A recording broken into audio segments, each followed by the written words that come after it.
Baik, selamat pagi teman-teman semua. Semoga teman-teman semua dalam keadaan sehat selalu. Ya, pada pagi hari ini kami dari Itikat Akademi dan Bisa Asuransi melakukan free consultation untuk ujian amai ya, untuk ujian amai supaya teman-teman semua dapat dapat lulus dan memiliki sertifikasi A3IK ataupun A3IJ ataupun A2IK dan A2IJ ya.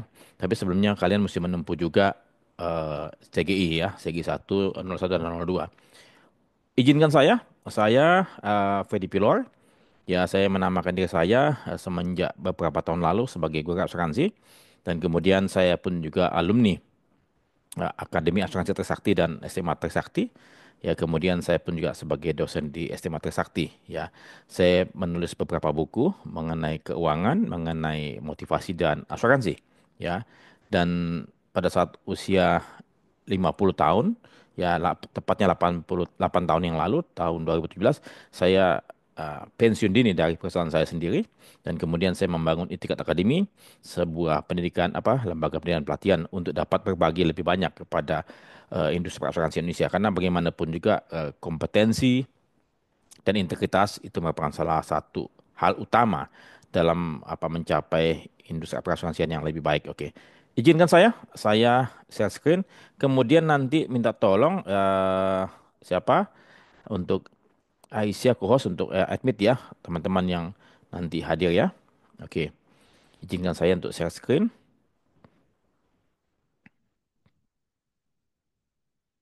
Apakah teman-teman sudah lihat layar saya?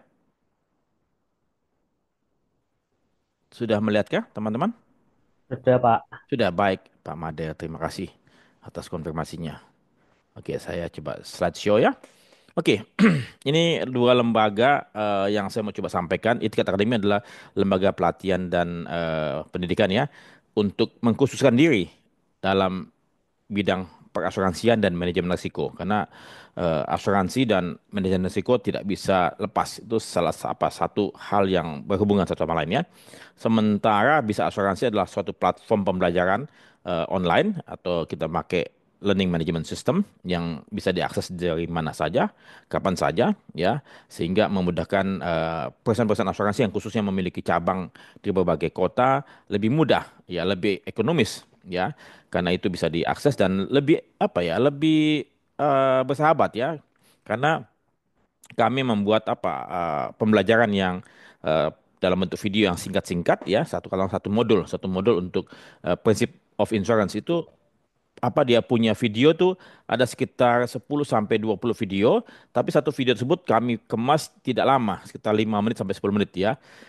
Kita bikin yang sedemikian rupa dan kemudian dalam setiap video tersebut ada kuis-kuis di tengahnya sehingga membuat para peserta langsung belajar, langsung ujian, kuis ya, tapi belum ada hasilnya. Yang penting lulus atau benar atau tidak ya, benar atau tidak. Kemudian sampai selesai, kemudian setelah itu eh, ada buku modul ya, modul yang bisa menjadi bahan pembelajaran lebih lanjut karena dalam modul video tersebut itu ringkas-ringkas ya, singkat-singkat general ya. Kemudian setelah belajar semua dan membaca bukunya, ada ujian sebanyak 3 kali ya, sebanyak 3 kali. Kemudian kalau misalnya tidak lulus bisa diulang lagi ya. Kedua, kalau tidak lulus sebaiknya stop dulu, jangan mencoba yang ketiga, baca lagi bukunya dan tonton lagi videonya.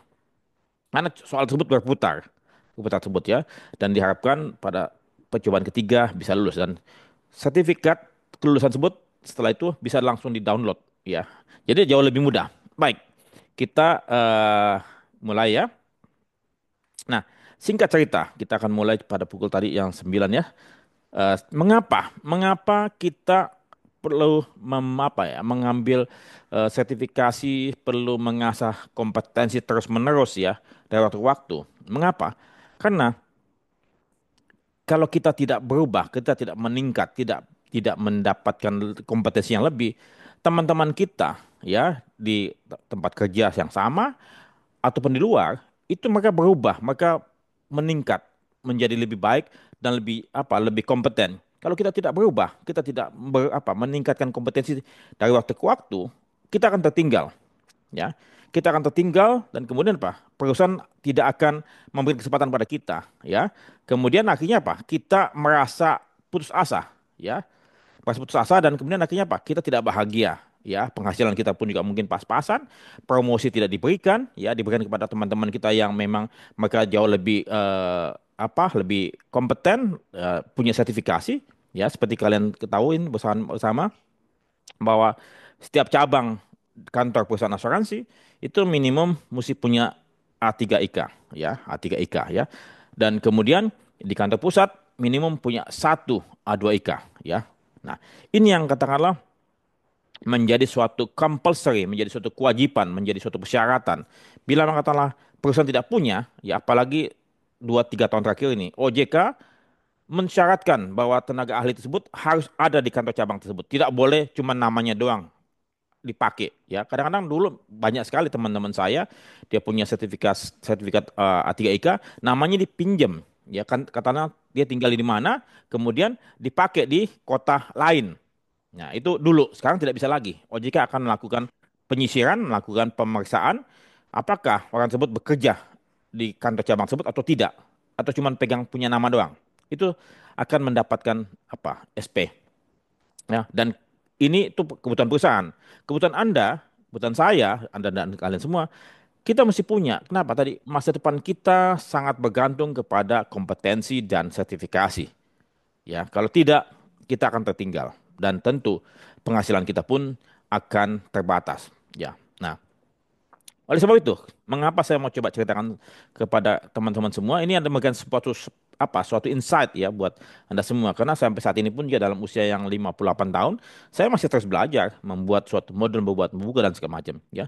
Tahun 1990 ya, saya lulus D3 Akademi Asuransi Trisakti.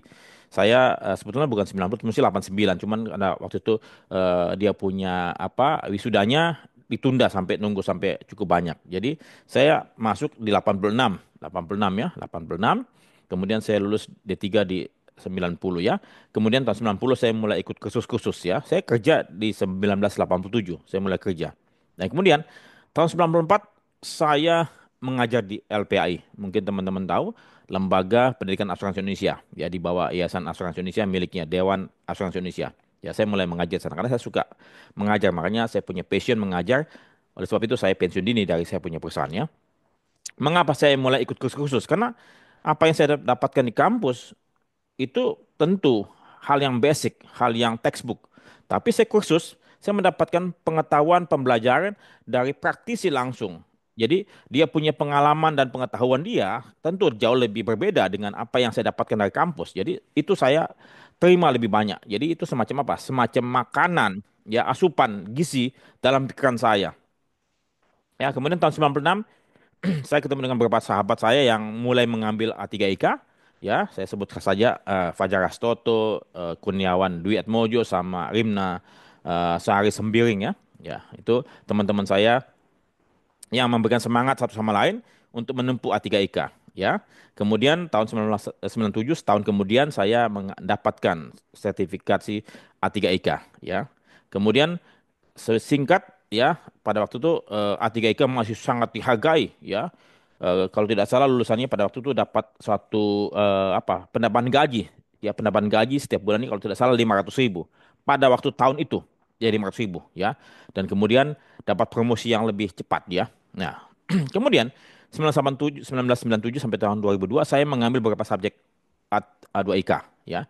Tapi kemudian karena saya waktu itu otodidak, saya belajar ya, bagaimana saya cara belajar saya ya, saya eh, membaca buku tersebut ya, buku yang CII saya baca, saya beli fotokopinya dari Amai, saya baca textbooknya bahasa Inggris, saya coba terjemahkan karena bahasa Inggris saya juga tidak terlalu bagus, saya terjemahkan dan kemudian poin-poinnya saya kupas ya, dan setiap bab itu di akhirnya kan ada soal, latihan soal kan, ada soal-soal yang kita bisa kerjakan di situ ya, kita bisa kerjakan dengan mencoba menjawab soal-soal yang ada dari materi yang ada diberikan di teks tersebut. Kita paling tidak mengingat mengingat tambahannya. Nah, kita coba coret-coret ya. Kemudian saya punya kunci adalah mencoba mengambil kata-kata kuncinya atau keyword ya, keywordnya kita coba pakai. ya. Kita coba pakai keyword tersebut. Kemudian sebentar. Oke. Keyword tersebut saya suka apa kata-kata kunci saya ambil A depannya B gitu ya. Oke, itu cara saya belajar saya. Kemudian setelah itu saya ingin mengambil S1 tahun 2000 ya, saya mengambil pada waktu STM Trisakti dibuka Sekolah Tinggi Manajemen Nasional Trisakti, jadi ada S1-nya. Dulu kan Akademi Asuransi D3. Pada waktu buka S1 saya mengambil S1 ya, S1 di kampus saya ya. Kemudian tahun 2014 ya, pada waktu itu saya ingin saya ingin mengajar di kampus saya di SMA Trisakti. Tapi kemudian Ibu Arianti Sulianto, ketua SMA Trisakti yang mengajak saya untuk mengajar, meminta saya, kamu tolong ambil S2 dulu ya. Jadi saya mengambil S1 sebelum usia 40 ya, sebelum usia 40, setelah saya menikah dan saya punya anak eh, tiga ya, sebelum usia 40. Dan kemudian saya mengambil S2 ya, itu sebelum usia 50. Ya, sebelum usia 50 saya mengambil S2. Dan pada waktu itu juga saya ketemu dengan sahabat saya Aan Solhani yang saat itu sedang menempuh A2IK ya.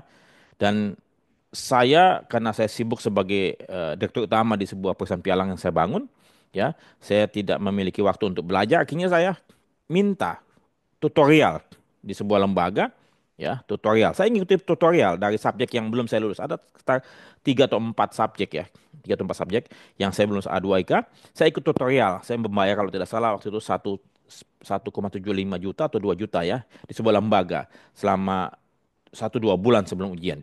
Jadi mengapa saya ambil eh, tutorial? Karena dengan mengambil tutorial, orang yang sudah membaca buku tersebut, yang sudah lulus subjek tersebut, ya, dialah yang mencernakan, dia memakan, dia punya intisari buku tersebut, dan dia mencernakan makanan tersebut kepada kita. Jadi yang disampaikan kepada kita adalah intisari ataupun esensi, ya, dari makanan bahan bahan pelajaran tersebut ya, esensinya. Jadi saya lebih mudah untuk dapat meresap menyerap semua materi pelajaran yang diberikan kepada saya oleh tutor. Ya, berbeda kalau saya membaca buku, ya, Adoeka, saya bisa juga, tapi waktu yang saya perlukan untuk dapat memahami, meresapi apa yang ada dalam buku tersebut, pekerjaannya 2 3 4 langkah. Jadi 3 4 langkah proses yang saya mesti lalui. Dibandingkan saya duduk diam, saya mendengarkan apa yang disampaikan oleh tutor dan kemudian saya bisa bertanya apa yang saya kurang pahami kepada tutor. Jadi itu yang saya lakukan. Saya ikut tutorial tahun 2015 ya untuk melanjutkan A2IK. Karena terus terang aja saya sempat patah semangat. Saya sempat down ya di tahun 2002 ke atas ya. Karena saya pikir saya waktu itu bekerja di perusahaan pialang dan saya pikir saya nggak perlu mengambil A2IK. Buat apa saya ambil A2IK? Karena toh saya kerjanya di perusahaan pialang asuransi. Tapi kemudian saya berpikir, saya mungkin perlu mengambil A2IK karena suatu ketika itu akan saya butuhkan. Karena apa? Itu akan melekat dalam diri saya. Ya, sertifikasi tersebut akan melekat pada diri saya dan kemudian suatu ketika nanti saya bisa saja pensiun di usia 50, 60, 70. Masih akan digunakan. Buktinya sampai saat ini, saya punya sahabat yang bersama-sama saya membangun Etiket Akademi, Pak Sudarno Harjo Saparto, ya, insinyur ya. Dia punya A2IK dan usia beliau saat ini mendekati 70 tahun. 70 tahun. Dan beliau alhamdulillah masih sehat walafiat dan masih dipercaya memegang suatu posisi tertentu. Jadi akhirnya apa? Kalau Anda punya sertifikasi yang dibutuhkan, Anda punya kompetensi yang dibutuhkan oleh perusahaan, tentu mungkin ya Anda akan digunakan, Anda akan dipercaya untuk memegang suatu posisi tertentu. Tentu kalau misalnya Anda masih sehat ya.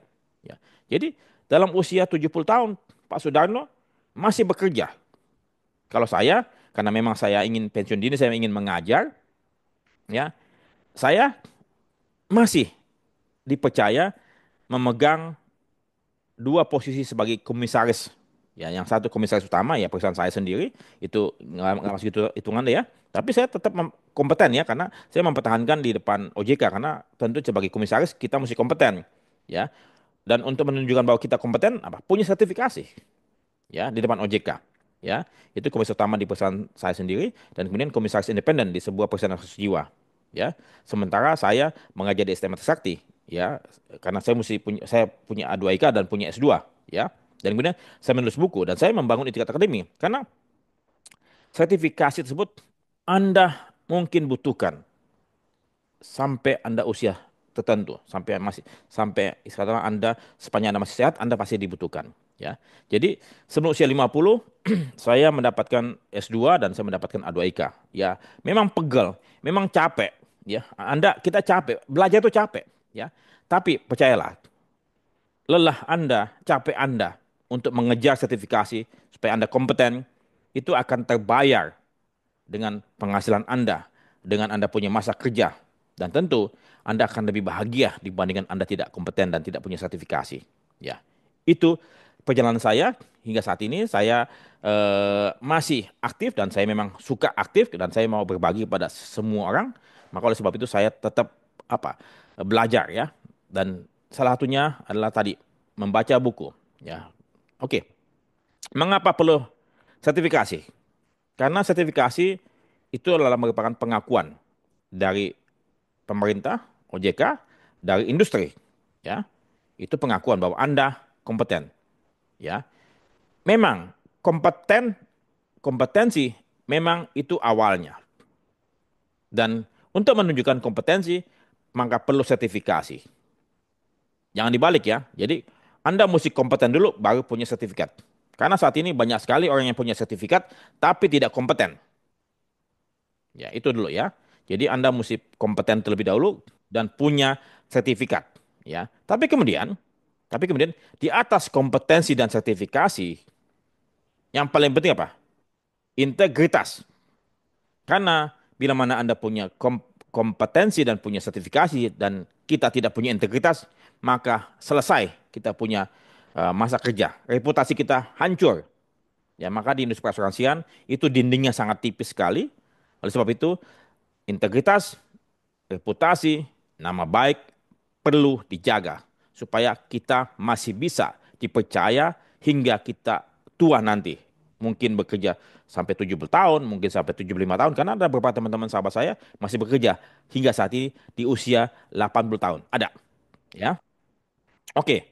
Itu mengapa pengakuan dan apa? Pasti ini karir, ya. Anda kan tidak mungkin ingin cuman menjadi sebagai pegawai, sebagai manajer saja atau sebagai GM saja. Anda tentu berharap suatu ketika saya akan menduduki 5 tahun dari saat ini menjadi manajer. Kemudian 10 tahun dari saat ini mungkin saya menjadi GM, ya. Kemudian maksimum 15 tahun dari saat ini saya mesti menjadi direktur utama atau direktur. Ini karir ini perlu perlu apa? Perlu suatu bobot, suatu sertifikasi. Dan waktu kemarin saya bertemu dengan presidirnya asuransi Astra, sahabat saya, Pak Christopher Pangestu. Jadi bahwasannya sampaikan sama dengan Bu Yeni juga, dia punya SR, disampaikan bahwasannya kalau untuk menuju satu posisi tertentu, level tertentu, itu ada pertama kali memang masa kerja, ya. Kemudian apa? Kompetensi serta sertifikasi, ya. Dan kompetensi dibuktikan dengan telah mengikuti pendidikan. Ya, jadi ada beberapa persyaratan-persyaratan pendidikan apa yang mesti dimiliki, kemudian berapa lama dia mesti menjabat di situ, dan kemudian sertifikasi apa yang harus dimiliki. Itu untuk apa? Jenjang karir dan perusahaan-perusahaan yang besar, saya percaya punya kualifikasi kriteria untuk posisi tertentu. Jadi oleh sebab itu, Anda semua harus tahu pathway atau jalur karir di perusahaan Anda. Tanyakan kalau menjadi manajer ini apa syaratnya? Untuk jadi ini ya apa syaratnya? Sehingga Anda kejar itu, ya. Untuk apa? Anda punya karir bertumbuh. Kan kita mau lebih lebih baik dari waktu-waktu dari waktu-waktu kan. Jadi jangan sampai katakanlah 10 tahun cuman staff doang. Tidak, ya. Mesti ada target. 5 tahun manajer, 10 tahun GM, 15 tahun direktur. Kita mesti punya target karir. Dan tentu karir ini berdampak kepada penghasilan, ya, pada kesejahteraan kita semua, keuangan. Kita bisa memberikan pendidikan yang terbaik buat anak-anak kita bisa memberikan kediaman rumah tinggal yang baik, kita bisa menikmati kehidupan kita bisa membantu orang tua kita, bisa membantu saudara kita dan lain-lainnya. Itu penghasilan. dan juga masa depan. Kalau kita punya penghasilan yang memadai, tentu kita pun ya apa? Berusaha untuk apa? Untuk dapat menabung, berhemat ya. Karena seperti kalian ketahui bersama, masa kerja kita sebagai apa karyawan, baik itu sebagai GM bahkan sebagai direktur utama kan terbatas. Ya masa bakti atau masa kerja pensiun sampai usia berapa? Usia mungkin 56 atau 60. Ya kalau mau diperpanjang. Tapi kan tidak semua pemilik perusahaan ingin terus kita ada di situ. Terutama perusahaan-perusahaan yang besar lah. Kayak Astra, kayak mungkin Zurich, ya, Allianz, Tokio Marine, Raksa, itu ada batas-batas waktu tertentu. Atau Sentral Asia nggak masuk ya. Jadi usia tertentu mesti ganti. Jadi mereka sudah siapkan dia punya suksesi ataupun regenerasi. Ya, sehingga dari bawah itu terus jalan. Dan ini mesti begitu berputar terus. Namanya circle ya, siklus ya. Nah, sehingga kalian pun juga punya masa depan yang baik dengan cara tadi berhemat, menabung. Sehingga apa? Pada waktu kalian kita sudah selesai bekerja, ya, kita punya suatu dana yang cukup baik untuk apa? Untuk berbisnis, untuk menyimpan masa tua. Jadi jangan sampai katakanlah kita tuh bergantung sama anak kita. Ya, kita harus tetap mandiri sampai usia tua, sampai kita meninggal dunia. Saya punya janji kepada anak saya, pada istri saya juga, bahwa kita berdua harus tetap mandiri sampai kita meninggal dunia. Karena kita tidak boleh membebani anak-anak kita. Karena anak-anak kita punya beban terhadap anak-anak mereka atau cucu-cucu kami. Itu janji saya dengan mereka, saya tidak mau menjadi beban. Saya tetap mandiri sampai usia tua, sampai saya meninggal dunia. Oleh sebab itu, saat ini pun saya tidak akan membagi saya punya harta warisan. Kenapa? Kalau dibagi semua kepada anak-anak, apa yang kita akan makan setelah kita tidak punya penghasilan? Ya, jadi tetaplah aktif dan produktif di usia tua. Makanya oleh sebab itu kita mesti punya sertifikasi. Ya, entah kalian bisa jadi komisaris, entah kalian bikin usaha sendiri, agensi, atau bikin lembaga konsultan klaim, entah bikin usaha keagenan atau apapun. Ya, atau Anda bisa tanda petik juga menjadi technical advisor di sebuah perusahaan perasuransian yang membutuhkan apa? Sertifikasi. Jadi jangan pernah menganggap remeh sertifikasi. Karena sertifikasi tersebut membantu kita untuk tetap dapat memiliki penghasilan sampai usia pensiun tersebut lewat. Itu mengapa saya mengharapkan Anda tetap harus berpikir memiliki sertifikasi. Nah, oke, kita masuk ke dalam tema materi ya. Apa saja yang perlu dipersiapkan sebelum mengikuti ujian AMAI? Tentu, Anda semua mesti menguasai materi. Kalau Anda misalnya pemula belum bekerja, ya biasanya kadang-kadang dulu banyak perusahaan-perusahaan asuransi itu mengambil fresh graduate ya, S1 baru lulus ya, dengan IPK mungkin di atas 3,75, cari yang dari universitas negeri ataupun swasta yang ternama, maka apa? Dikandangin, ya dikandangin, disekolahkan, ya khusus untuk mengambil sertifikasi A2IK dan A3IK ya, dikandangin selama kurun waktu setahun 2 tahun, mereka tidak usah kerja, ya mereka kerjanya apa? Belajar. Jadi mereka di hire bekerja untuk belajar atau belajar untuk bekerja. Ya, mereka belajar dan dikasih tutorial, ada tutorial yang datang di perusahaan tersebut diajarkan ya gitu loh. Atau mungkin senior mereka yang mengajarkan yang sudah lulus A2IK, ya mereka yang mengajarkan penguasaan materi. Jadi betul-betul kalau kalian nggak dapat kesempatan tutorial dari perusahaan, kalian apa? Harus menguasai materi. Tidak bisa tidak. Kemarin saya ketemu dengan Direktur Eksekutif Persatuan Aktuaris Indonesia, Pak Dedi Yusar ya, dan sahabat saya Joe Yohanes Wijayanto ya. Jadi mereka berdua bersampaikan untuk lulus aktuaris ya, setiap materi uji jam ujiannya 1 jam, ya ujian 1 jam nih, maka semestinya peserta uji tersebut harus belajar selama 100 jam. Jadi kalau ujiannya 1 jam, maka kita mesti belajar 100 jam. Nah, kalau ujian AMAI itu kan 3 jam, ya, baik itu A3 maupun A2IK, itu 3 jam. Jadi apa? Kita mesti belajar berapa? 300 jam, ya 300 jam.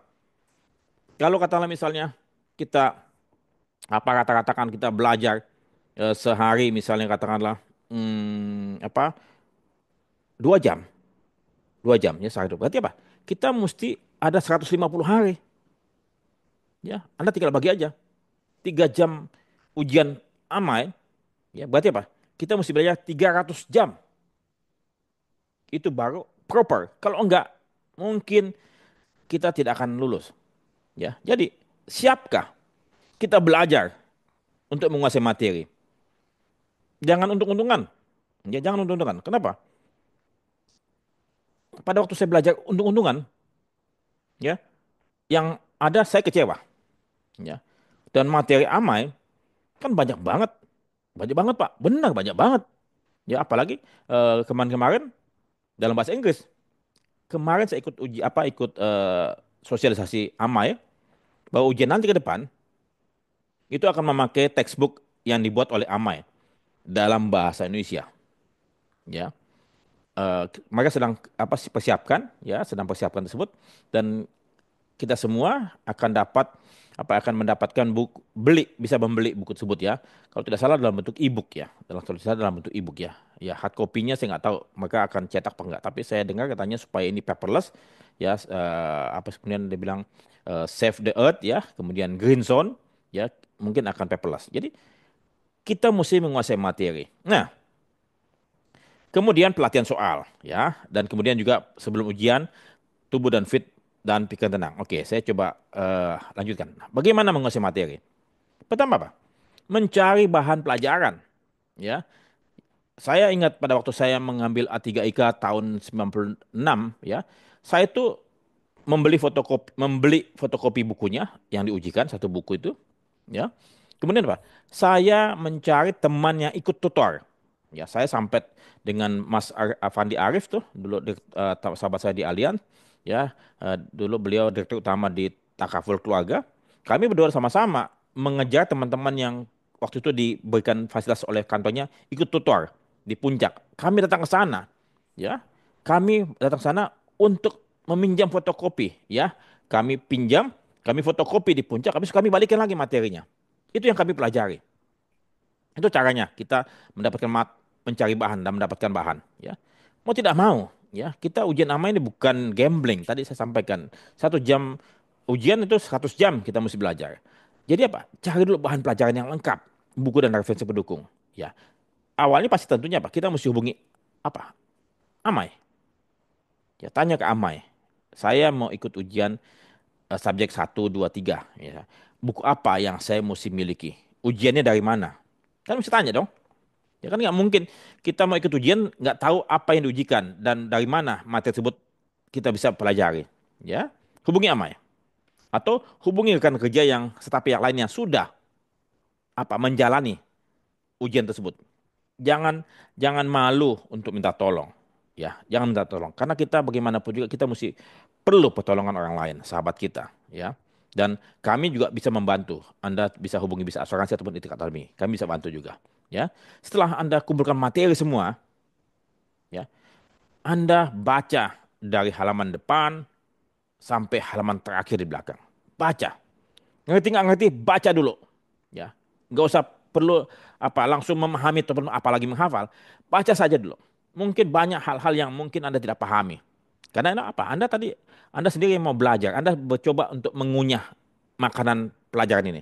Berbeda kalau Anda ikut tutor, orang lain yang mengunyah memakannya dan mereka yang memberikan makanan tersebut yang sudah jadi apa? Sudah jadi esensi makanan. Ya, coba pahami, kuasai. Ya, belajar sendiri atau ikut tutorial itu pilihan ya. Kalau belajar sendiri effortnya jauh lebih besar, jauh lebih banyak, waktu yang Anda perlukan jauh lebih itu besar, lebih banyak. Dan kemudian kadang-kadang apa, kadang-kadang kita juga keliru belajar, kita keliru memahami apa yang tertulis dalam buku tersebut. Kadang-kadang itu resikonya, ya. Resikonya tersebut kalau kita belajar sendiri kadang-kadang kita keliru memahami suatu materi pelajaran. Berbeda dengan tutorial, karena tutorial kan mereka yang sudah ikut ujian dan sudah memahami hal tersebut. Mereka yang memberikan kita apa? Tadi intisari makanan, ya. Jadi potensi kekeliruan itu minim bila mana kita ikut tutorial, ya. Dan kemudian kalau belajar sendiri, kadang-kadang kita suka-suka kita, ya. Kadang-kadang kita semangat belajar, kadang-kadang kita malas, kita nggak disiplin. Ya, makanya oleh sebab itu sebaiknya Anda bikin grup ya teman-teman yang satu satu apa satu spirit, satu motivasi, ya, baik itu di kantor yang sama maupun di kantor lain, bikin kelompok 4-5 orang, ya, saling membantu, saling mengingatkan, saling menyemangati. Itu yang saya jalankan pada waktu sambil A3IK maupun ambil A2IK. Ya, punya teman seperjalanan. Ya, kalau sendiri seringkali kita tidak bersemangat. Ya, makanya kenapa klub-klub sepeda itu ada klub sepeda, ada klub lari. Ya, coba ada nggak kalian lihat orang bersepeda sendirian? Jarang. Biasanya mereka berkelompok. Kenapa? Itu membuat spirit lebih tinggi. Ya, itu baca dan pahami dan kuasai materi pelajaran. Nah, kemudian apa? Bagi kapan kita mesti menguasai materi pelajaran? Jadi gini, katakanlah ujiannya di bulan katakanlah setelah Lebaran, ya. Katakanlah tanggal 15 April, ya, 15 April. Artinya apa? 1 bulan sebelum ujian, Anda semestinya sudah menguasai semua materi. Ya, 1 bulan sebelum ujian, Anda mestinya sudah menguasai semua materi. Oke. Kemudian katakan tadi Anda mesti belajar 1 hari adalah 3 jam. Ya, berarti apa? Ada 100 hari. 100 hari. Berarti apa? Wah, lama juga ya 100 hari ya. Kalau begitu 100 hari dari 15 Maret, berarti kita mundur ke 15 Desember, 100 hari kan? Katakanlah 1 bulan 30 hari. Berarti mungkin di bulan Desember kita sudah mulai belajar. Ya, itu untuk belajar satu subjek. Ya. Kemudian mengumpulkan materi kapan? Berarti sebelum 15 Desember mengumpulkan materi. Jadi persiapan tersebut sebelum ujian itu sudah jauh-jauh hari ya. 1 bulan tambah 3 bulan ya. Nah itu sudah mestinya 4 bulan ya. Kita sudah punya materi tersebut. Kalau tidak, kita punya persiapan sangat minim ya. Nah kemudian apa? Siapkan waktu cukup untuk menguasai materi ujian. Tadi saya sampaikan. Bila waktu sangat singkat, Anda punya waktu belajar singkat, SKS, sistem kebut semalam, Anda punya otak ngebul. Apa? Apa ya? Yang dipaksakan untuk dikuasai dalam waktu singkat, pasti apa? Akan hilang. Ya berbeda kalau katakanlah kita lakukan tuh sedikit demi sedikit, sedikit demi sedikit, itu akan lebih banyak menyerap ke dalam kita punya pikiran. Ya. Jadi saya harap Anda semua belajar tersebut jangan apa? Jangan kita makan tuh kayak makan makanan subuh tuh, makanan satu mangkuk kita makan pakai sendok gede, sendok nasi, masukin ke mulut, nggak masuk. Tapi kalau katakan kita pakai sendok makan, sedikit demi sedikit, itu kan lebih mudah untuk dicerna ya oleh mulut kita. Nah, pakai analogi demikian. Begitupun pikiran, sedikit demi sedikit. Alhasil apa? Pikiran kita akan jauh lebih baik. Ya, karena tentu mungkin buat buat Anda yang sudah bekerja saat ini, ya, tentu Anda mesti bagi alokasi untuk bekerja dan untuk apa? Untuk ujian ini, ya. Saya mengambil ujian A3IK dan A2IK, ya, atau S2 pada saat saya sudah menikah. Pada saat saya sudah bekerja dan pada saat itu saya punya posisi sudah cukup baik, ya, sebagai direktur utama. Kesibukan saya sangat-sangat tinggi ya. Dan kemudian terus saja ya. Tahun 96 ya pada waktu saya ambil A3IK, saya waktu itu sebagai staf pemasaran di Allianz Utama ya. Pada waktu anak-anak saya masih kecil-kecil. Ini tantangan juga ya, tantangan dan juga dukungan ya. Pada waktu saya mengambil A3IK, anak-anak saya Pierre dan Gary itu waktu itu masih kecil-kecil ya, sempat saya dan istri saya bersetegang, kok papa sibuk dengan belajar sementara anak-anak masih kecil-kecil, mama yang sibuk untuk ngurus anak-anak. Saya bilang, saya belajar ini bukan untuk saya, tapi untuk keluarga ini, untuk kamu dan anak-anak, untuk masa depan kita semua. Jadi akhirnya beliau memahami dan beliau mendukung saya. Jadi saya belajar keluar dari rumah, sometimes ke perpustakaan, ke sebuah tempat, saya belajar. Intinya apa? Saya berkorban, istri saya berkorban, tapi mendukung. Ya, itu. Apalagi kalau Anda masih bujangan, semestinya Anda masih punya waktu yang jauh lebih banyak untuk bisa belajar lebih banyak. Mungkin pada waktu saya belajar cuma 2-3 jam sehari. Tapi pada waktu Anda masih bujangan, belum punya keluarga, Anda bisa belajar mungkin 3-4 jam sehari untuk belajar. Anda belajar di waktu-waktu sebelum jam kantor dan sebelum tidur. Ya, itu waktu yang saya pilih. Ya, Sabtu saya pakai untuk belajar, Minggu juga saya pakai untuk belajar. Ya. Intinya saya harus lulus dalam waktu tertentu. Kenapa? Kalau tidak, saya punya waktu akan lewat dan momentum hilang. Ya. Nah, ulangi membaca, hafal dan pahami materi ujian. Ya. Buat summary dan kata kunci. Saya sampaikan tadi kan kata kunci ya. Kata kunci sebut apa yang paling kalian familiar, apa yang paling oke ini kata kunci. Jadi misalnya ada beberapa poin yang mesti dihafal karena ujian AMA itu memang mesti menghafal dan kata-kata kunci tersebut harus Anda punya ya. Jadi misalnya katakanlah katakan apa jenis-jenis resiko ya. Ada yang namanya pure and speculative risk. Ya, Anda tulis pure spekulatif. Kemudian apa? Dynamic static ya. Habis itu apa? Kemudian financial non financial ya. Kemudian corporate and individual. Jadi kata-kata kunci tersebut Anda pahami ya. Kemudian pada saat katakanlah itu Anda mesti ingat dan Anda mesti tulis di kertas kecil, Anda bisa membaca kembali ya. Nah, itu penguasaan materi. Mau tidak mau Anda mesti kuasai. Kalau tidak Anda karena materinya begitu banyak, mungkin katakanlah materinya ada 100 banyak, 100 halaman misalnya, Anda cuma belajar 30, Anda berharap ujiannya keluar dari halaman yang Anda baca, saya khawatir Anda akan menyesal. Jadi kalau ada 100 halaman, Anda baca 100 halaman. Ya, walaupun yang keluar mungkin di halaman 5 sampai 10, kemudian halaman 25 sampai 30, kan kita tidak tahu soal mana yang akan keluar. Tapi kita mesti menguasai semua materi. Kalau tidak, Anda bisa mengulang materi tersebut bisa 2, 3, 4, 5 kali. Bahkan mungkin tidak akan lulus kalau misalnya Anda belajarnya sangat-sangat singkat. Oke, itu penguasaan materi. Ya, latihan soal, perlu nggak? Perlu, ya, karena kita tuh pengen tahu soalnya itu seperti apa. Dari mana kita mencari soal? Iya, kita ke Amai lagi. Ya, ketemu dengan staf di Amai. Boleh saya minta soal-soal sebelumnya, fotokopi? Mungkin Anda perlu bayar, ya.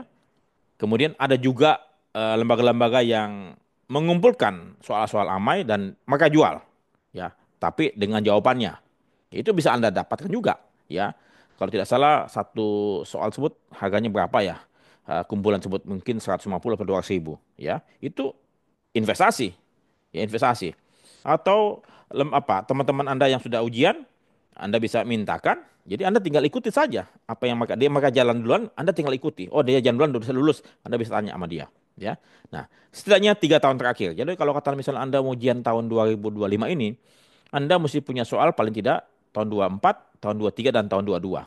Ya, karena soal amai itu selalu berulang. Tapi kemudian kalau dengan subjek yang baru ini, ya saya khawatir soalnya akan berubah warnanya ya tapi tetap esensi materinya tidak banyak berubah karena saya dengar buku yang Amai buat saat ini itu diambil dari buku-buku ACII ya kemudian ditambahkan dengan beberapa penyesuaian-penyesuaian dengan praktek-praktek di Indonesia dan regulasi yang ada di Indonesia karena buku-buku ACII kan tidak ada regulasi Indonesia kan jadi itu yang dipakai oleh Amai jadi Anda mesti hubungi Amai dan soal-soalnya mungkin ya kurang lebih hampir sama tapi berubah sedikit warnanya karena materi berubah tentu soalnya akan berubah.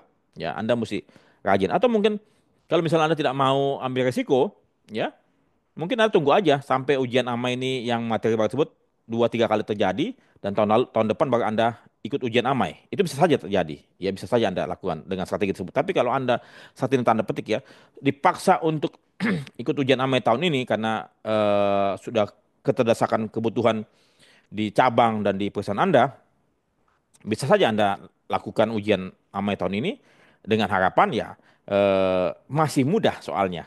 Dengan harapan masih mudah karena ini soal apa? Soal awal ya. Ujian pertama dengan modul yang baru nih ya. Mudah-mudahan ya. Jadi namanya tanda petik ya ujian itu kita bisa bisa dibilang apa? Kita juga berharap kita dapatkan suatu keberuntungan ya. Bukan bukan suatu apa? Suatu mujizat enggak, tapi Anda belajar, Anda latihan soal, Anda bisa lulus ya. Nah, kumpulkan soal tersebut dan coba Anda belajar menjawab soal-soal yang ada sesuai dengan waktu yang ditentukan ya. Jadi kalau misalnya Anda sudah punya soal, coba Anda pakai waktu ya. Anda belajar, tulis jawaban ya. Terus saja, terus saja nih saya sambil sampaikan pada waktu saya ujian AMAI ya, waktu yang disiapkan 3 jam itu ya, baik itu A2 A3IK maupun A2IK, 3 jam tersebut itu sangat pas, bahkan mungkin kurang ya kalau 3 jam itu. Sangat pas atau bahkan mungkin kurang. Kalau saya memiliki jawaban-jawaban yang lebih lengkap, itu sampai tangan saya pegal. sampai gemetaran setelah selesai.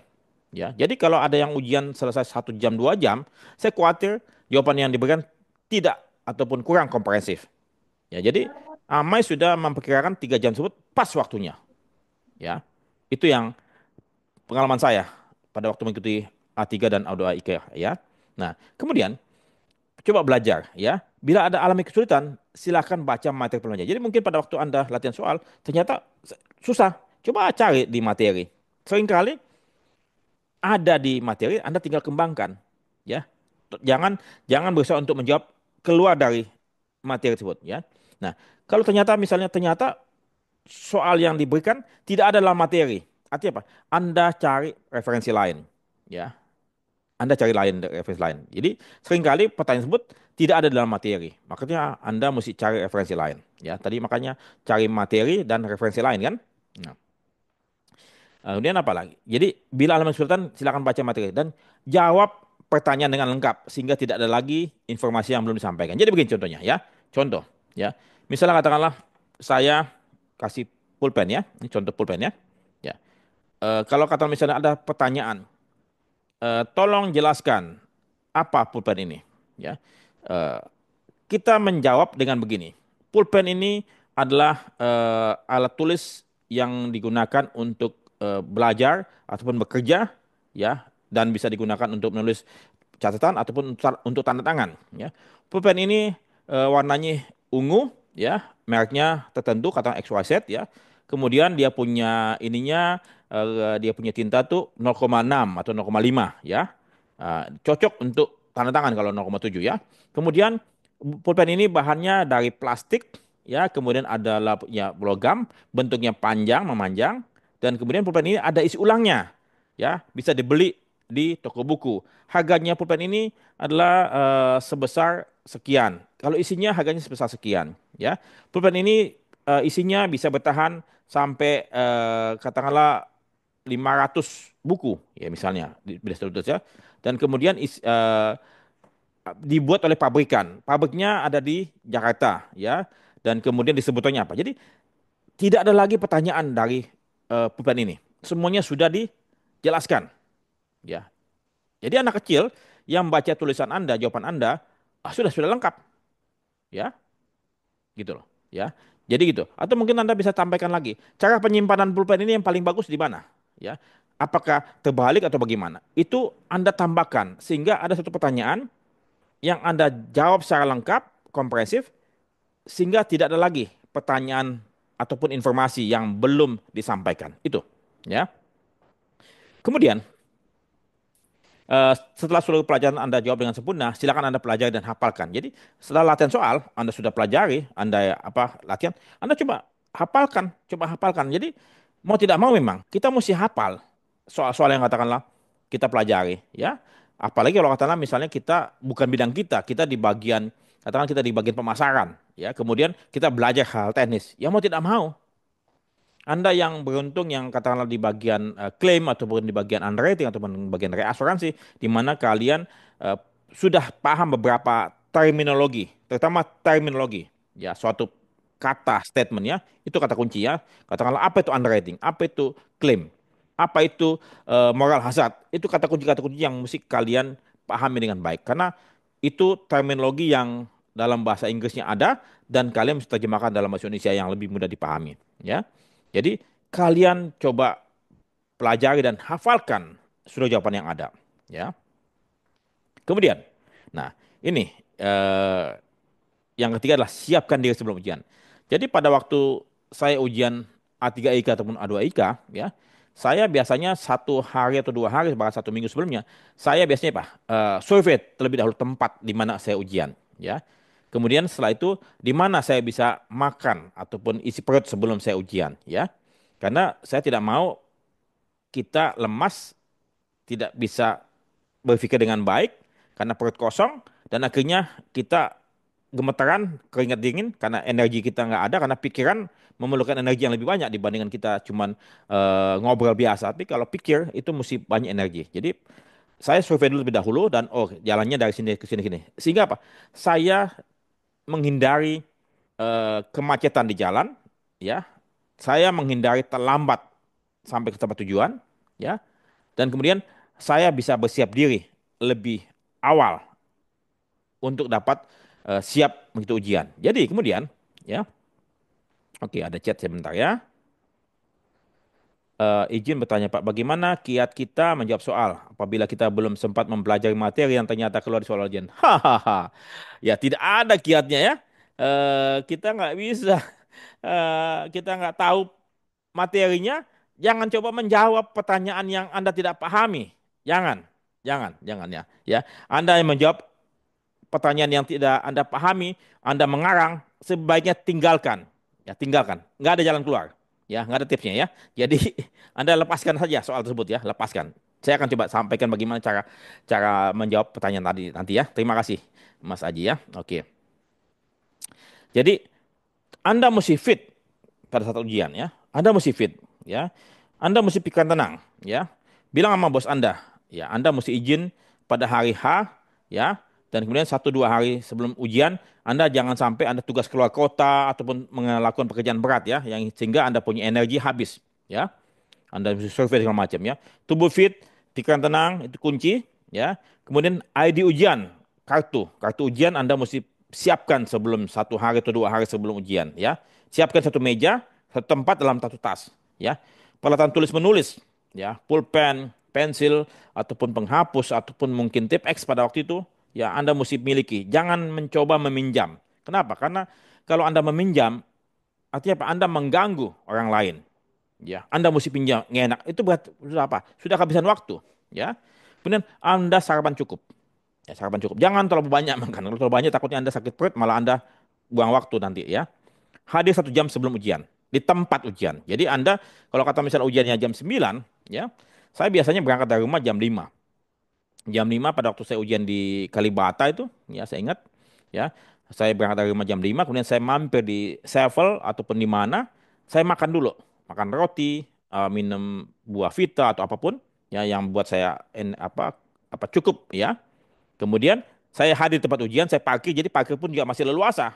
Kalau Anda parkir 15 menit ujian, saya khawatir Anda akan kehilangan tempat parkir. Anda mungkin tidak akan dapat parkir, ya. Kecuali Anda naik apa naik Grab. Tapi kan pada waktu Anda di sana kan mesti minta kertas ujian kan apa minta di mana kelas Anda. Anda kan nggak tahu kelasnya pada waktu mau ujian kan.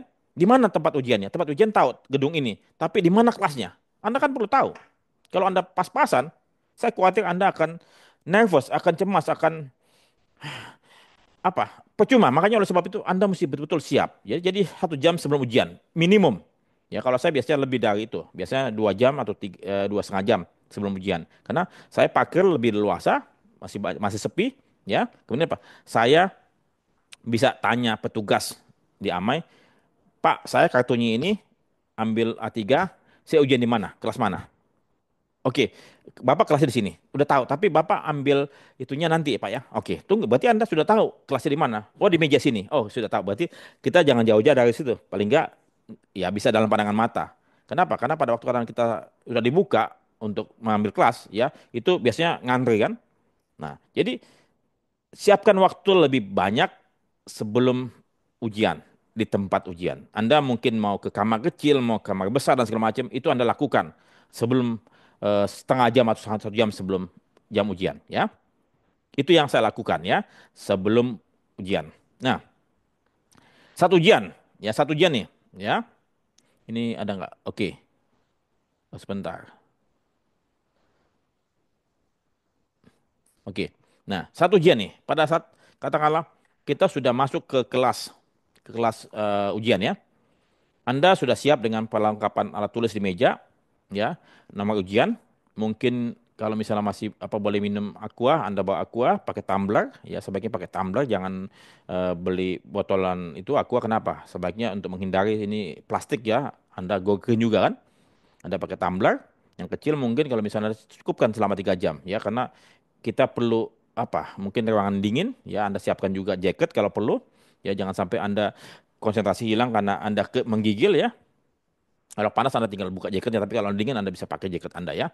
Nah, kemudian setelah itu siapkan tadi alat tulis, kartu ujian, kemudian minum ya. minta izin juga apa dosen ataupun pengajar di penjaga, boleh nggak minum pada saat ujian. Kalau misalnya boleh, sudah. Kalau nggak, Anda, Pak, permisi saya ke depan untuk minum, Anda minta izin ya. Karena peraturannya saya nggak tahu bagaimana. Karena setelah itu Anda siap, biasanya berapa menit sebelum ujian semuanya sudah harus di dalam ruangan, ya. Dan pengawas bisa satu atau dua orang ya. Di mereka sebelum itu, sebelum ujian dibagikan, biasanya mereka membacakan tata tertib ujian, ya. Tidak boleh nyontek lah, dan kemudian tidak boleh menuliskan kata-kata yang di luar apa yang ditanyakan, ya. Kemudian eh, setelah dibacakan tata tertib, udah, kalau tidak salah tidak boleh meninggalkan ruangan 30 menit pertama, tidak boleh meninggalkan ruangan. Ya, jadi Anda betul-betul mesti sudah ke belakang dulu, kamar kecil atau kamar besar. Ya, kemudian setelah itu minimum 1 jam Anda baru bisa menyerahkan kertas ujian. Kalau tidak boleh lebih kecil lagi itu Anda coba dibaca lagi. Biasanya dibacakan, ya. Setelah itu dibacakan, kemudian apa? Mereka membagikan kertas ujian, ya. Jadi ini pengalaman saya membagikan kertas ujian, ya. Kertas jawaban dulu, kertas jawaban. Oke, kertas jawaban tersebut mungkin minta izin boleh nggak diisi dengan nomor ujian, ya. Diisi dengan nomor ujian, ya, dengan materi, ya. Kadang-kadang soal tersebut berbeda. Kita dengan sebelah kanan, sebelah kita berbeda, ya. Kasih kode A dan B dan C, ya. Tulis subjeknya, soalnya soal A, ya. Anda tulis tuh, lengkapi dulu. Dan bila mana Anda tidak jelas, Anda bisa tanyakan ke petugas penjaga, ya. Diisi datanya, karena itu adalah menunjukkan bahwa Anda telah mengikuti ujian. Oke. Setelah itu kadang-kadang juga ada namanya absensi diedarkan. Jadi Anda mesti tulis absensi Anda hadir, tanda tangan dan nomor ujiannya, ya, dan nomor kelasnya. Setelah itu barulah apa?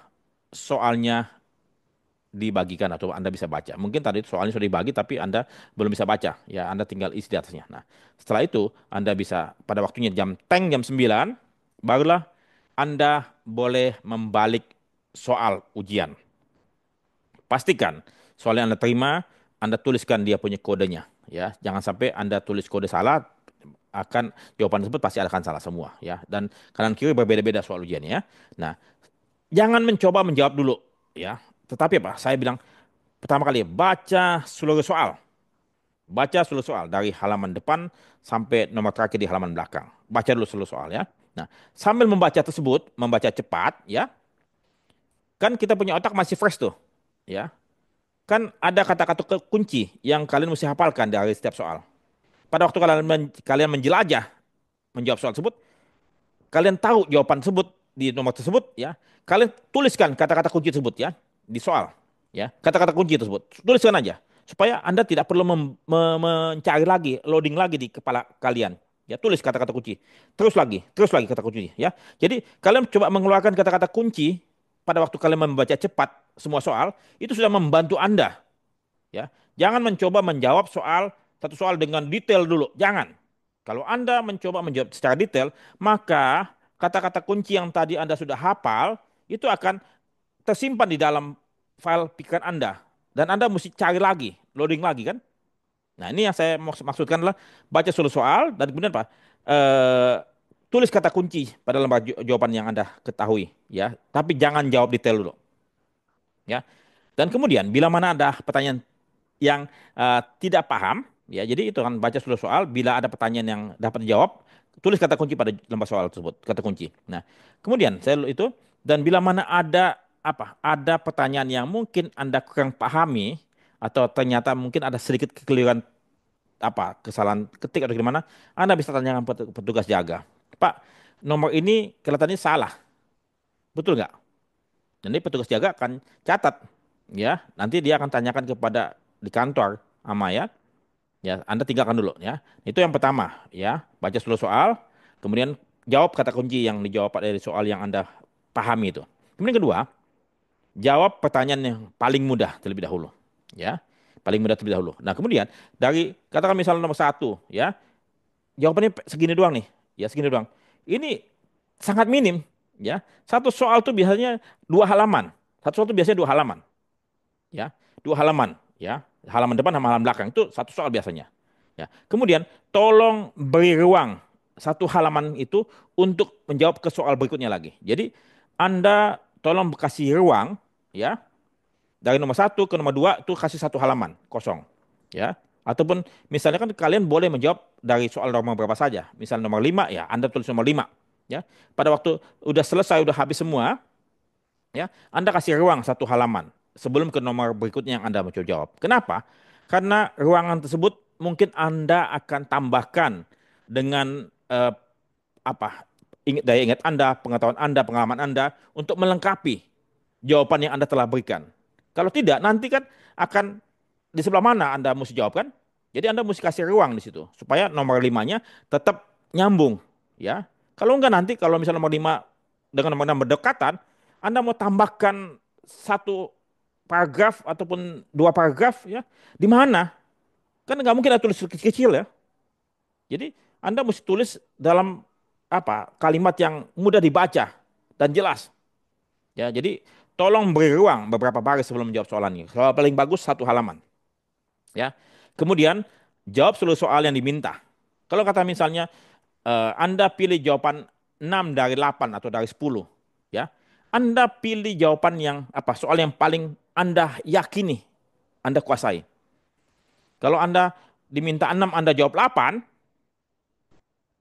yang akan apa memeriksa ini bingung. Yang mana nih saya mesti periksa? Kan diminta 6, Anda jawab 8. Jangan. Kalau diminta 6 ya 6 saja. Jawab pertanyaan yang Anda paling kuasai, ya. Nah, kalau misalnya bisa, tadi kembali lagi, apa pulpen ini? Kalian mesti jelaskan supaya tidak ada lagi pertanyaan atau informasi yang tidak keluar. Nah, kalau misalnya bisa, Anda kasih ilustrasi, kasih contoh dari pengalaman yang Anda alami, dari pengalaman yang Anda lakukan selama dalam pekerjaan. Tapi jangan mencoba menjawab simpang siur ke sana kemari yang tidak ada relevansinya. Itu mengurangi nilai Anda. Ya, jangan menambah hal-hal yang tidak ada relevansinya. Ya, begitu. Apalagi dengan kata-kata ayat-ayat itu jangan sama sekali. Karena nggak ada relevansinya. Ya, Anda mau dapat simpati dari pemeriksa, tidak ada. Ya, karena Amai memiliki integritas yang tinggi pemeriksaannya ya. Dia tidak akan mentolerir. Jadi Anda tolong pahami aturannya, mainnya tersebut ya. Nah, kemudian sebelum menyerahkan lembar ujian, jadi saya sampaikan tadi, saya 3 jam ujian, semua waktu yang saya miliki itu keluar, habis, pas, ya. Saya pakai itu pas-pasan, ya. Jadi pastikan nomor ujian dan nomor soal ditulis lengkap, ya. Jangan sampai ada yang kosong. Kemudian setelah itu periksa jawaban Anda berulang kali, ya. Jadi pada saya mungkin bisa selesai 1 jam sebelum waktunya, tapi saya tidak akan apa menyerahkan terlebih dahulu. Walaupun teman-teman saya sudah keluar ruangan, ya, tapi biarkanlah mereka. Jadi Anda jangan terpengaruh dengan teman-teman Anda yang sudah keluar terlebih dahulu. Jangan terpengaruh, ya. Kenapa? Biarkanlah mereka. Karena Anda punya masa depan, tidak ada kaitan dengan masa depan mereka, ya. Jadi saya setelah selesai, kemudian saya baca kembali jawaban saya pada soal tersebut. Saya baca kembali, ya, sambil saya mengingat ada nggak informasi ataupun jawaban yang saya mesti lengkapi, ya. Saya coba apa telusur lagi dari awal sampai belakang. Kalau misalnya ada, tambahkan lagi ya, tambahkan lagi. Kemudian ternyata Anda punya memori, wah ini jawaban ini mestinya lebih bagus. Saya ganti soal, bisa saja Anda ganti soal, ya. Jawaban yang Anda sudah isi, kemudian Anda mencoba menjawab soal yang lain yang mungkin Anda pikir itu lebih baik, ya bisa saja Anda tuliskan lagi jawaban yang mungkin Anda pilih itu untuk lebih baik ya. Sehingga nomor ini Anda coret aja, ya. Anda coret sehingga digantikan dengan soal yang Anda coba jawab yang lain. Kemudian pastikan semuanya sudah terjawab. Misalnya tadi jawaban yang di A itu apa yang bagian pertama kan kalau saya berikan jawaban singkat. Coba pikirkan lagi ya. Sudah oke? Oke, Anda coba yakin, oke. Setelah itu coba jawaban yang dua yang esai panjang. Sudah lengkap semua? Oke, 6 soal yang diminta Anda jawab 6, oke. Ya. Setelah itu apa?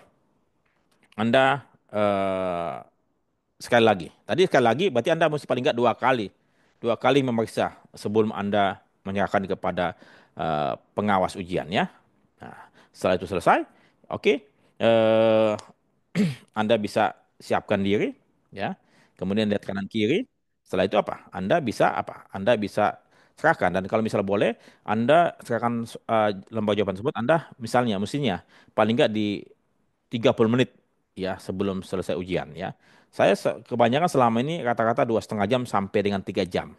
Ya, saya selesaikan saya punya materi. Tapi lebih banyak mendekati 3 jam. Lebih banyak mendekati 3 jam ya. Nah, kemudian eh, umumnya waktu yang diberikan sangat pas ya dengan jawaban yang ditulis sejak awal masuk kelas hingga waktu berakhir.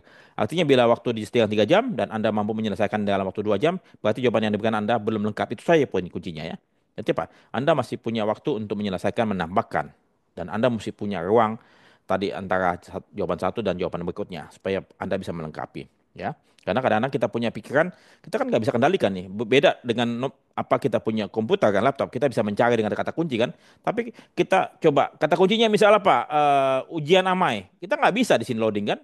Karena kita nggak bisa klik ya. Kita coba berusaha untuk mencari data di dalam pikiran kita, tidak seperti kita mencari data di dalam kita punya laptop.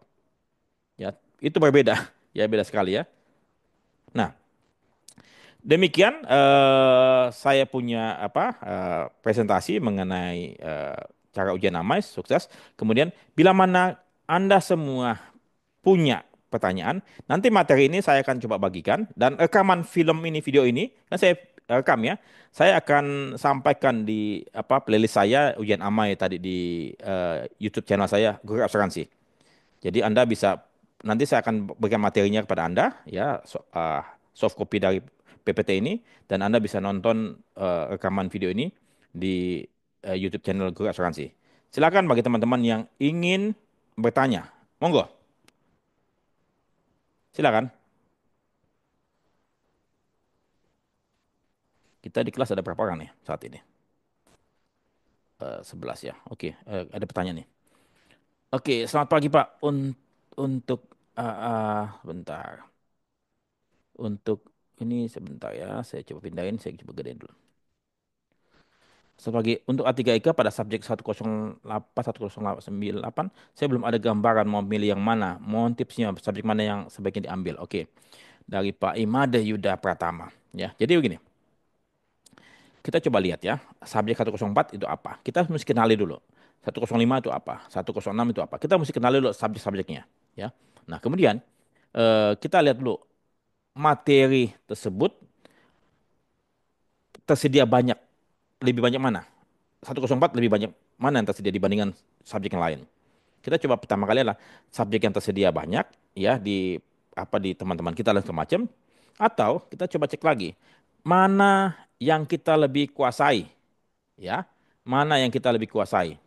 Kalau katakanlah misal ternyata ya materi tersebut kita kuasai misalnya motor vehicle dan itu materinya lebih banyak, ya sudah kita ambil motor vehicle dibandingkan katakanlah misalnya kargo karena kargo kan PS PS polis standar kargo kan nggak ada ya.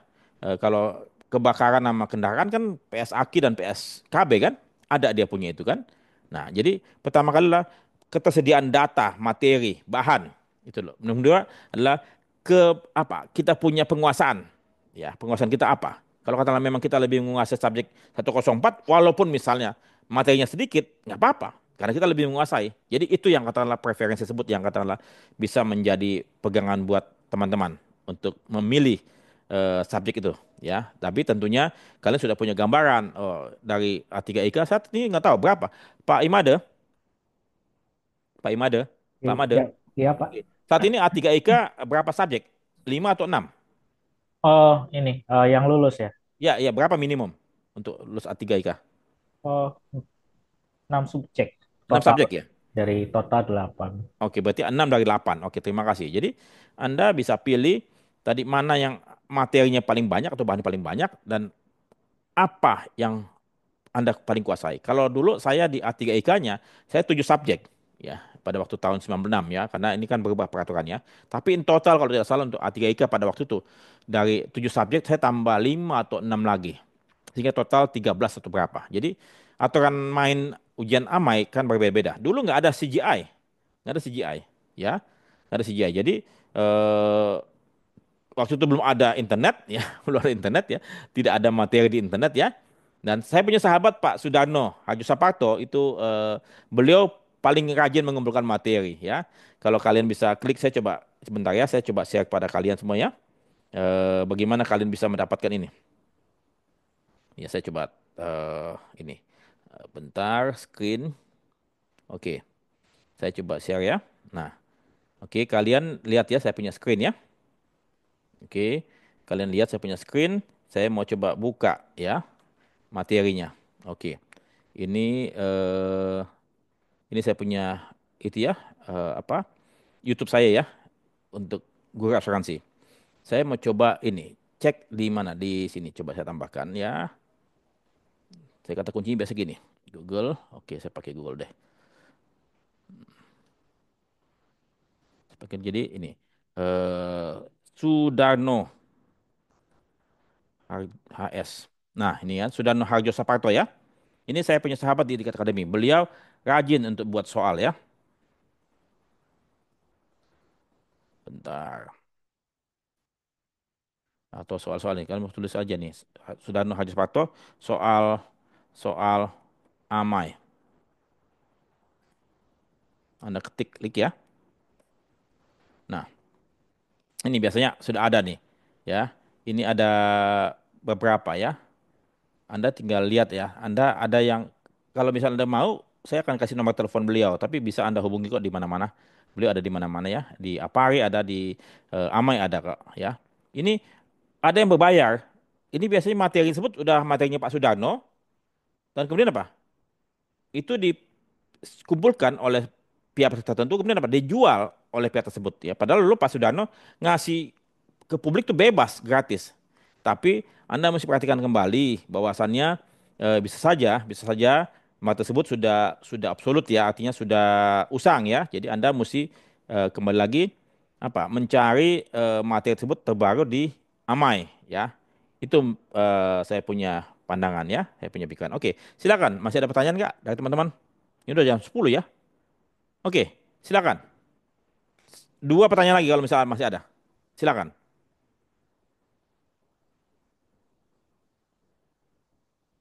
Masih ada? Kalau tidak ada, saya akhiri dulu. Silakan kalau masih ada, monggo. Oke, berarti saya anggap teman-teman sudah memahami. Mudah-mudahan nanti saya akan coba bikinkan lagi tutorial ataupun free consultation ini kalau saya sudah mendapatkan materi dari Amai, ya saya akan juga coba cari tahu ya. Dan kemudian besok Senin saya akan bertemu dengan pengurus Amai. Saya akan coba mintakan buku-buku mana yang katakanlah dipakai untuk apa yang dipakai untuk ujian Amai saat ini. Dan kemudian saya akan coba jelaskan kepada kalian semua. Mudah-mudahan kalian tidak keluar dari grup tadi, ya grup PA grup. Nah, saya akan coba berikan yang terbaik karena saya mau kalian semua bisa punya masa depan yang lebih baik, lebih cerah. Ya, saya bersedia membantu Anda. Ya, saya Fedi Pilor bersedia membantu Anda. Dan Anda bisa hubungi si Ica ataupun Aisyah. Ya, bila mana misalnya Anda mau, misalnya Anda, Pak, saya dari perusahaan ini, saya mau minta dong tutorial materi ini, boleh nggak, Pak? Saat ini jangan dulu, kenapa? Saya mesti baca dulu bukunya, ya, saya mesti baca dulu bukunya, biarlah saya yang mengunyah buat Anda nanti tinggal apa? Tinggal menyerapnya saja, ya. Jadi saya akan berusaha untuk memberikan yang terbaik karena saya pikir mengajar itu menjadi suatu apa ya, suatu hal yang mestinya suatu hal yang membahagiakan buat saya. Ya, ini saya bahagia ngajar Anda.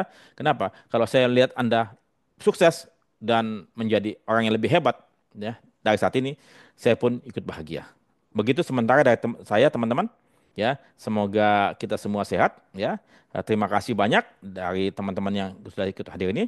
Dan kemudian kita akan bertemu lagi mungkin 1 bulan dari saat ini. Ya, bila mana Anda masih tetap berada di WA Group, saya akan coba berusaha untuk update Anda. Ya, dan mungkin nanti ada peserta-peserta lain yang akan ikut ambil bagian. Ya, mungkin teman-teman Anda mau ikut ambil bagian silakan. Ya, saya akan dengan senang hati berbagi. Demikian dari saya. Terima kasih banyak teman-teman. Sampai jumpa. Salam sehat selalu dan salam buat keluarga ya. Terima kasih.